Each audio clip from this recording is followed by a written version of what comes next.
یہاں پر دیکھیے ایک جگہ پر ان دونوں میں سے ایک جگہ پر اخفا ہو رہا ہے اور ایک جگہ پر اظہار ہو رہا ہے. اب اس کا ڈیفرنس کیسے پتا چلے گا کہ کہاں اخفا کہاں اظہار کرنا ہے؟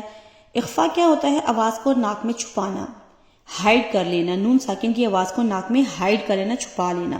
اظہار کیا ہوتا ہے؟ اظہار سے ہی پتا چل جاتا ہے ظاہر کرنا، پرومیننٹ کرنا، یعنی کہ نون ساکن کی آواز کو پرومیننٹ کیا جائے، پڑھا جائے، لیکن اس کو نہ لمبا کیا جائے. لمبا کریں گے تو غنہ ہو جائے گا، چھپانے کی کوشش کریں گے تو اخفا ہو جائے گا.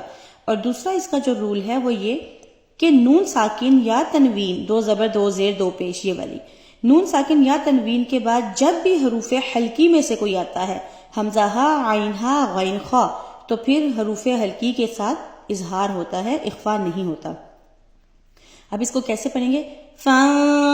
فجرت منہ، یہاں پر اخفا ہوگا، آواز کو چھپا لیا. یہاں پر اظہار منہ، منہ کریں گے تب بھی غلط ہے، میاں کریں گے تب بھی غلط ہے. سو دا کریکٹ ریڈنگ از فجرت منہ